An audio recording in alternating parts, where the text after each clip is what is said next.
A woman finally got a good job when her son left for college and paid for everything he needed since then. 7 years passed, and they only talked through a screen, but one day he returned and couldn't believe what had happened. Before we continue, please take some time to subscribe to Daily Dose, like, and share this video with your friends. It might brighten their day and inspire them to do good. Also keep watching because an important lesson awaits at the end of the video. Chris, don't worry about anything. I'm paying for as much as I can. Whatever you need, call me, Olive told her son at the train station. He was on his way to New York for college, and she had finally landed a well-paying job. However, for most of his life until then, she couldn't afford much. His presents were always secondhand, as she raised him alone and studied at night. He never lacked food or shelter, but Olive always felt guilty for not being able to give him the things his friends had. She finally got a decent salary and was ready to give him anything he wanted. "Thank you, Mom," Chris said, hugged her, and got on the train. "Mrs. Franklin, you should come to visit. I'm so huge now," Chris Flancy, Rosalie, told her through the computer screen. Chris had met her during his junior year, and they were both about to graduate. However, Rosalie found out she was pregnant, and they got engaged. Sadly, Olive had yet to meet her in person because they were both studying so hard, and Rosalie couldn't travel much in her condition. Meanwhile, Olive couldn't visit either because she was working extra hard. Over the years, she took on more and more hours at work despite her excellent salary because she was paying for Chris' college, its housing, his expenses, and her own. However, she lived as frugally as possible. "Soon, Rosalie. I hope to meet you soon." "When I get a free moment," Olive nodded, and finally, Chris appeared on the screen. He told Rosalie he needed to talk to his mother, and she left the room.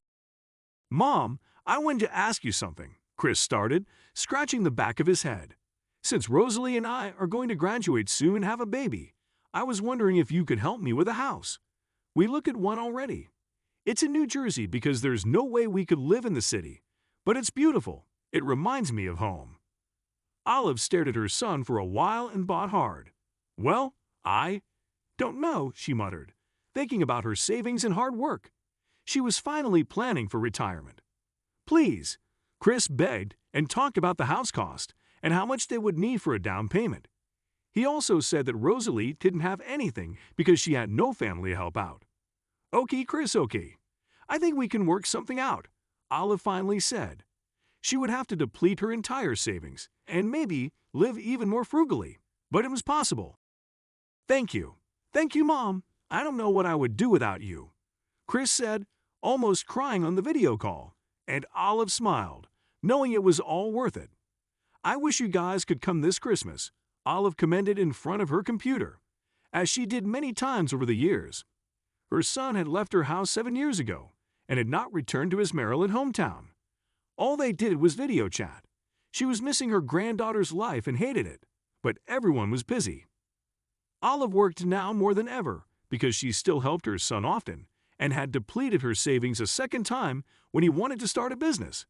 She never asked him for anything in return, but wished they would at least visit, as she couldn't. "We can't, Mom. Not this year," Chris said, shaking his head. "But thank you for the gifts you already sent Mallory. She loves them. You're an amazing grandma." "Put her on the screen," Olive requested gently, and watched her granddaughter longing to hold her in her arms. Olive didn't know that Chris was finally planning to visit her. He couldn't buy plane tickets for Rosalie and Mallory to come with him, but he was finally happy to see his mother. However, his taxi stopped in front of his house, and Chris frowned. It was 9 p.m., and the lights were completely out. Chris told his cab driver to wait for a second and got out. The porch furniture was gone. The plants her mother loved were also missing. The garden was overgrown, and even the welcome mat was absent. He knocked on the door. No response. He looked through the window and couldn't believe it. There was nothing inside. Did Mom move? Why didn't she tell me? He wondered, concerned. "Chris, is that you?" a female voice asked. He turned around and saw Mrs. Torres, an old woman who had lived next door to them all his life. "Mrs. Torres, hi there." "What are you doing here, kid?" she asked. "I'm here to see Mom. Do you know where she is?" he asked. frowning. "Oh dear, your mother moved away about 2 years ago. She sold that house, but the new owners moved just a few weeks ago. I don't know who'll be moving in now," Mrs. Torrey said, her forehead wrinkling as she rambled on. "She never told me," Chris muttered. "Do you know where she is?" "Sure, I have her address written." "Come with me." Mrs. Torres went to her house and gave him a piece of paper. Chris read the address and frowned. The address pointed to a side of town that wasn't too nice. "Do you know why she moved there?" he asked the older woman. "No, honey, but I know she has a roommate now." Mrs. Torres shrugged, and Chris was even more baffled. He finally got back in his taxi and gave him the new address. He reached an apartment complex with run-down paintwork on a poorly lit street. It was terrible. Also, he quickly entered the building and went up easily because there was no security. "Chris, what are you doing here?" Olive asked, shocked when she answered the door. "Mom, what is going on? Why did you sell the house?" Chris questioned, dismayed and bewildered. "Oh, Chris, come in," she sighed, and ushered her son into her tiny living room. Olive explained that the first time he asked her for money for the house, she had some savings and depleted him to buy them the house. However, when Chris asked her for money for his business, she had not saved anything and decided to sell her house and give him almost all a profit. Chris was shocked by this news and the fact that he had been so oblivious, so careless, such a lousy son. "Why didn't you say anything?"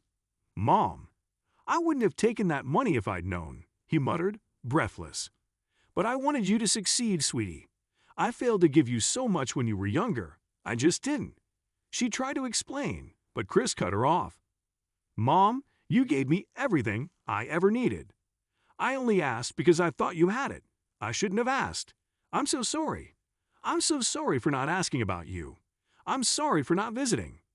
I'm so sorry you have to live in this part of town and with a roommate at your age, for God's sake." Chris apologized, frustrated tears coming out of his eyes. Olive teared up as well and hugged her son dearly, while Chris made her so many promises.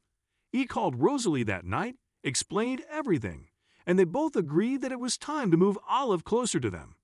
Luckily, she got a new job in New Jersey quickly. Eventually, they built an in-law suite for her, so that Olive wouldn't miss another second of her granddaughter's life. And slowly but surely, Chris repaid his mother for every penny she had given him for the house and business, which took off exponentially and allowed them to live comfortably. But most of all, Chris never allowed Olive to sacrifice anything else again.